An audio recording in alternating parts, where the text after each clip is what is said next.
Since we lit the candle of faith today, it seems like a good time to reflect on the past, present, and future of our faith, Unitarian Universalism. And we'll do this with the guidance of one of the more colorful of our religious ancestors, namely 19th century Unitarian minister Theodore Parker. Parker is best remembered as an ardent abolitionist, and he was even put on trial in Boston for inciting an anti-slavery riot. He was excommunicated, so to speak, by his Unitarian colleagues for being too progressive.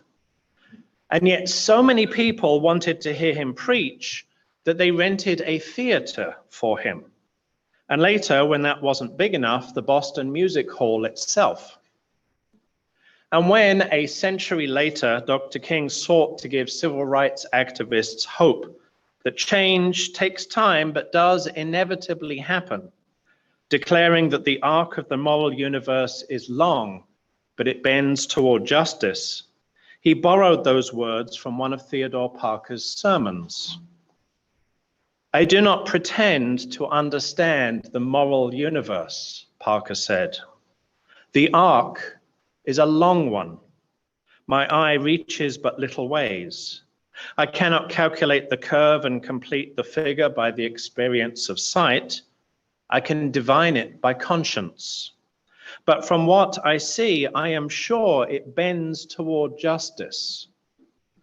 Things refuse to be mismanaged long. Jefferson trembled when he thought of slavery and remembered that God is just."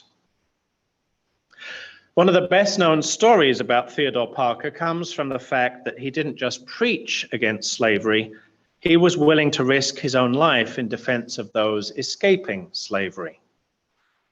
In particular, when the Fugitive Slave Act went into effect, Ellen and William Craft, who had escaped Georgia 2 years before, went into hiding at Parker's home.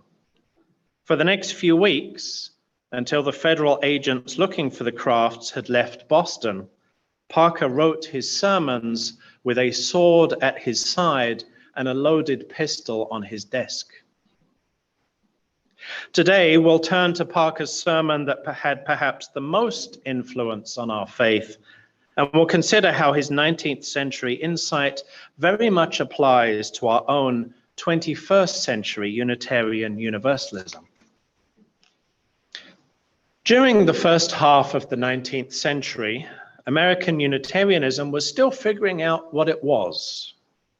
First, the term Unitarian, which had previously been a put-down, was instead proudly embraced by William Ellery Channing for the form of Christianity that he and his colleagues preached. And then they organized the American Unitarian Association, one of the predecessors of our Unitarian Universalist Association, in 1825. So expect a really big celebration in 3 years' time. But while some of those Unitarian Christians were content with that, others wanted to keep the theological reformation going. One of the biggest groups of the latter were the Transcendentalists. Of them, Ralph Waldo Emerson made the biggest splash, first publicly resigning from the Unitarian ministry, and then accusing his former colleagues of holding onto corpse-cold religion in an address at the Harvard Divinity School. Almost as controversial was Theodore Parker's 1841 sermon titled "The Transient and Permanent in Christianity." Here's the section of Parker's sermon where he gets to the heart of the matter. "It must be confessed, though with sorrow, that transient things form a great part of what is commonly taught as religion. An undue place has been assigned for forms and doctrines, while too little stress has been laid on the divine life of the soul, love to God and love to humanity. Religious forms may be useful and beautiful. They are so whenever they speak to the soul and answer a want thereof. In our present state, some forms are perhaps necessary, but they are only the accident of Christianity, not its substance. They are the robe, not the angel, who may take another robe quite as becoming and useful. The form religion takes, the doctrines wherewith she is girded, can never be the same in any 2 centuries or for any 2 people. For since the sum of religious doctrines is both the result and the measure of a person's total growth in wisdom, virtue, and piety, and since people will always differ in these respects, so religious doctrines and forms will always differ, always be transient. What is of absolute value never changes.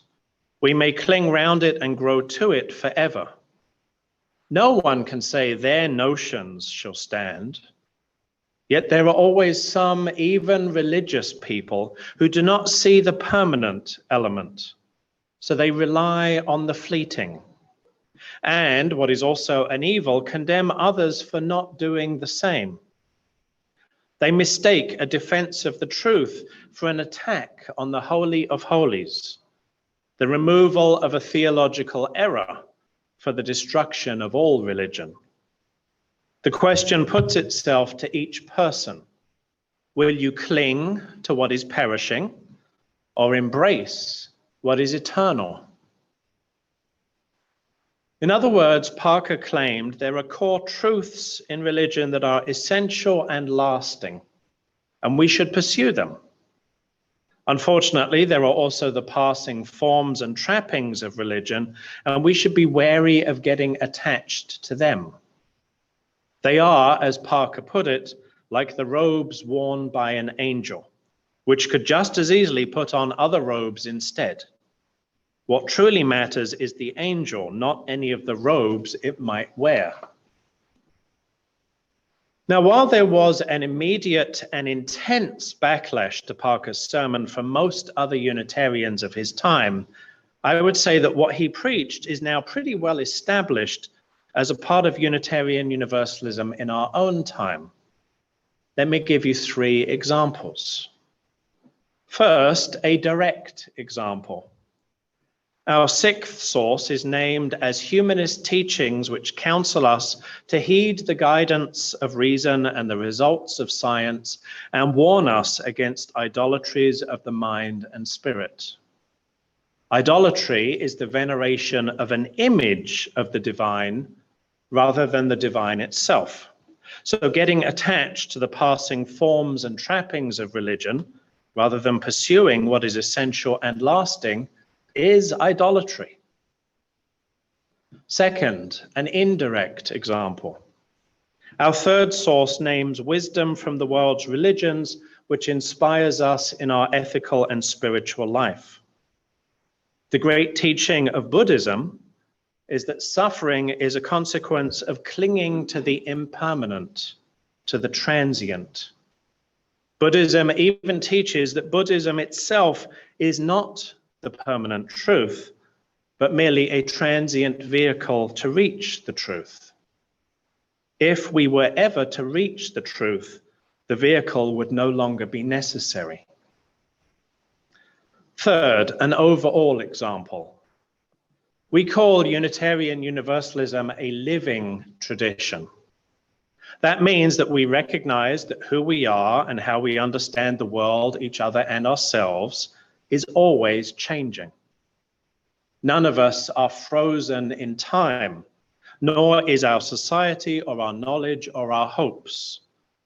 Hopefully our wisdom is growing, our compassion, our sense of justice too. So if we're always changing and growing, why should our religious expressions stay stuck in some arbitrary time past instead of changing and growing with us? This is all relevant to us today because going into 2023, we are called to distinguish between the transient and the permanent in Unitarian Universalism. Let me explain.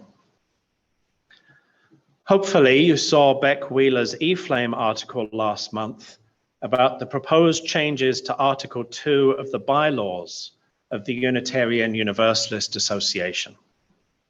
Now, the UUA's bylaws get modified in some way almost every year, and that's generally not a big deal. But in this case, it is a big deal because Article 2 contains the covenant that UU congregations make with each other. And that covenant contains the 7 principles and the 6 sources. And lots of UUs like the 7 principles. And if they know what they are, they like the 6 sources too. 20-something years ago, the 7 principles were how I started learning about Unitarian Universalism. Many of the UUs I met could readily tell me what Unitarian Universalism is not. For example, it's not a faith with an official creed. But it was harder for them to say much about what Unitarian Universalism is, other than to point to the 7 principles. But then some of the UUs I met back then didn't even like the 7 principles, because for them they were too much like the creed that we officially don't have. Now that the 7 principles have been around for almost 40 years, and in spite of the fact that we are still a non-creedal faith, many UUs do talk about them as if they were a list of UU beliefs. And I get it. There's plenty to like in the 7 principles and the 6 sources, and they are a good way to explain ourselves to non-UUs. But here's the thing. The 7 principles are not permanent. The 7 principles, the 6 sources, and pretty much everything else that's in Article 2 are transient. They are how UUs in the 1980s were best able to express who they were and how they understood the world, each other, and themselves. And it doesn't mean that their expression of our religion was somehow wrong. But the 2020s are not the 1980s. And who we are and how we understand the world, each other, and ourselves has changed. Now, if you want to know more about the proposed changes to Article 2, Beck's eFlame article is a good place to start. And she included some links to the work of the Article 2 Study Commission and their extensive outreach to individual UUs and UU communities over the last couple of years. You can expect a forum or two once the Commission has finalized its proposal early next year. For now, though, I'm going to ask you some wondering questions, and I'll give you a little time after each to reflect. Lynn, please put each question on the screen as I read it. I wonder what you, as we come to the close of 2022.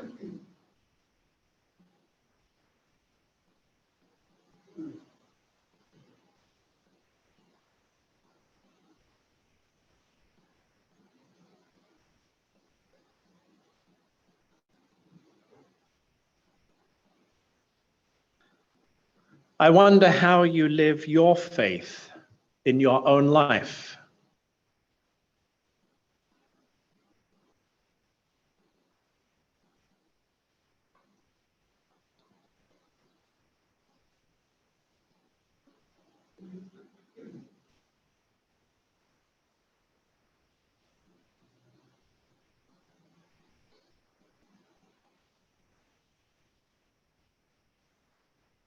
I wonder what name you would give to the transcending mystery and wonder you have experienced.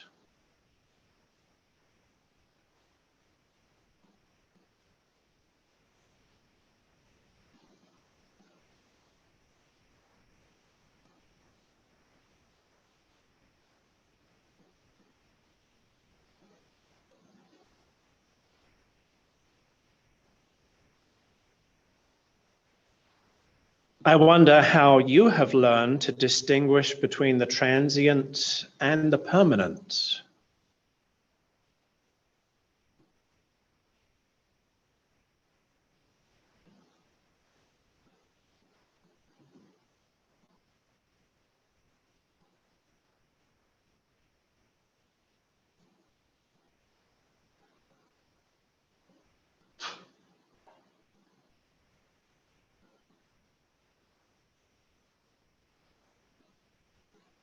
I wonder what you would say to a non-UU about what really matters in Unitarian Universalism.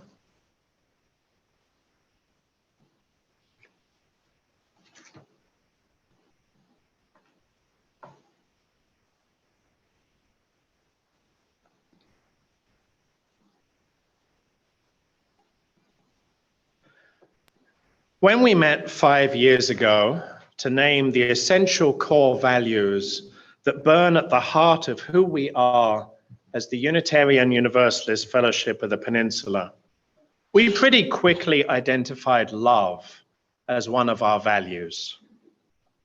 That's not too surprising, given that various studies of Unitarian Universalism over the years have consistently shown that love is one of the core theological values of our faith.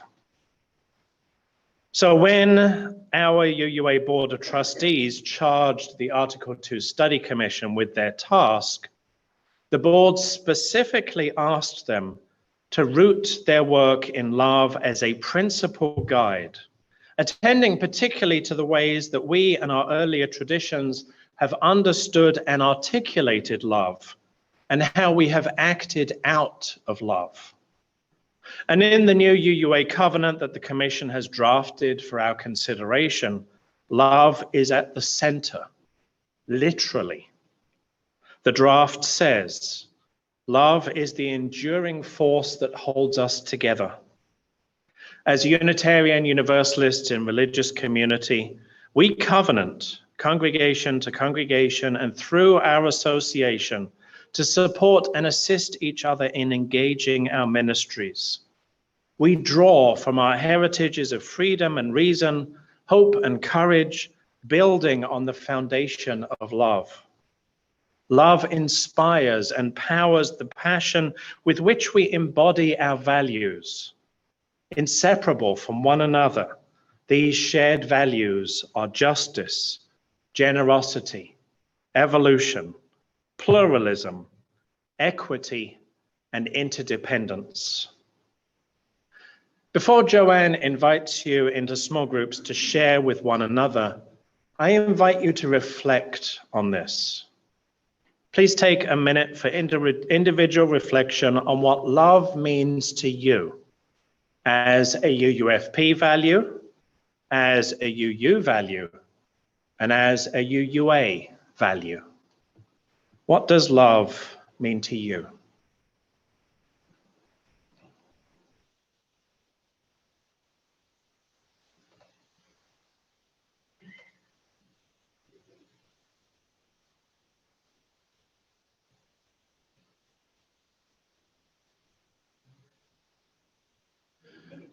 We are called to consider the transient and permanent in Unitarian Universalism, not only by being part of the important conversation about our UUA's Article 2, but by participating in next Sunday's special membership meeting to vote on our proposed UUFP covenant.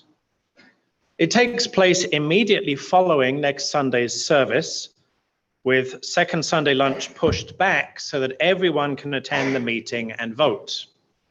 But since it often helps in learning to do more than simply hear something or read something, let's try embodying your participation. So if you are a UUFP member, please raise a hand. Thank you. And if you are a UUFP member and you will be here next Sunday, please raise your other hand too. And if you are a UUFP member and you will be here next Sunday and you will vote at the special membership meeting, please wave your hands around. Okay, your body will now remember that there's an important vote next Sunday. Thank you. And in all our deliberations as members of the UUFP, as a member congregation of the UUA, may we always connect in love. For love is the enduring force that holds us together. May it be so.